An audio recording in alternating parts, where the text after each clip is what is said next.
What's going on, football fans? It's time once again for another rendition of the Pound for Pound. I'm your host, J.R. Clark, and tonight we're going to be talking about the upcoming Monday Night Football game against the Tampa Bay Buccaneers. This is round 2. Round 1, we came out of that with a win, small scare, so to speak, in the third quarter, where the Bucs tried to rally, but our defense was able to, stifle the rally. But keep in mind, this was also under the guidance of Ryan Fitzpatrick. This time around, the Bucs should have Jameis Winston back, which this season I'm not 100% sure that that's such a good thing. I mean, could be a good thing for us.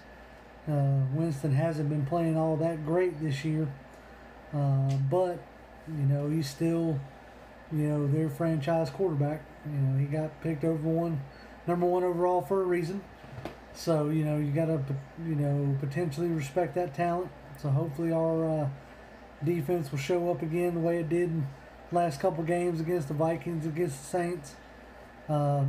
Seems like our defense may be rounding into potential playoff form. I mean, almost too little too late, but better late than never, I guess. Looking for a bounce back game from Matt Ryan. Didn't play necessarily sharp against the Saints, but that's two factors that not too many people are talking about. Saints games always kind of kooky, and Thursday night games are never clean. Hardly ever are they clean. They tend to be some of the more sloppy games. Me, myself, as much as I love football, as much as I love watching football, I wish the NFL would get rid of Thursday night games, because that's just too close of a time coming off of Sunday. These guys aren't getting enough time to rest and get back to full strength. But either way, so let's kind of get into the game itself, right? You got this time it's in Tampa, so we're talking about going on the road on Monday night. Tampa hasn't been great this year. Definitely not lived up to the hype that was heaped on them in the preseason, but some could say that we haven't necessarily lived up to the hype. It sounds like Gerald McCoy's questionable, and if he does play, I can't see him being anywhere close to 100% with that bicep injury or tricep injury. Something he's dealt with before, I believe in the same arm. So even the first game he played against them this year, you didn't really hear his name called all that much. So I feel like that our offensive line is starting to, really gel and do a better job of that. But look for Mike Smith to potentially dial up some more pressure, though, because of the three missed third down conversions we had, all three of those, they brought more pressure, and Ryan had to get the ball out quicker, which turned into an incompletion.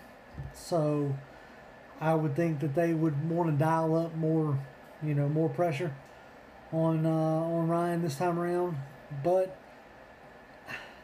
I'm sorry, guys, it's hard for me to take the Bucs coaching staff seriously just because we watched that here for so many years. I can't. And my brain is telling me that Mike Smith and the word adjustments don't really go together. So I try not to throw shade or talk mad crap about our opponents, but until they show me that they're going to do it, I can't. I'm led to believe that they're going to try the same recipe, which will be fine with me, because Julio went off last time for 250 something yards because they didn't adjust their coverages, and the only non-conversions on third downs were brought by pressure, but yet they only brought pressure 3 or 4 times. So I can't really see them, making that adjustment. I guess Tampa fans will hope that they make that adjustment, but Atlanta fans definitely don't want to see them make that adjustment.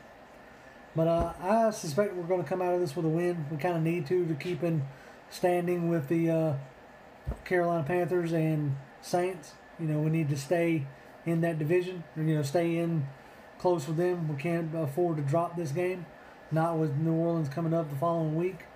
So I expect that we should come out of this game with a win. The only concerns I really have is Coleman is still in concussion protocol, and seems like Claiborne's popping up on the injury report with a hamstring, but he did practice today, so that's a good sign.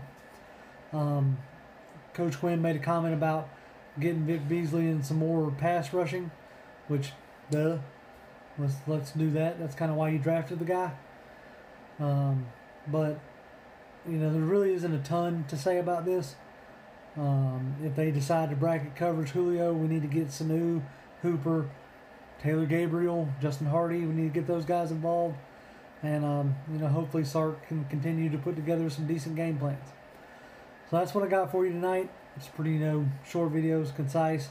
I don't have a ton to say on it, but as always, guys, if y'all want to like, comment, and share, we appreciate everything that y'all do for us. Y'all's energy is what keeps us going and keeps us doing this. And as always, Falcons fans, rise up. Let's get that win.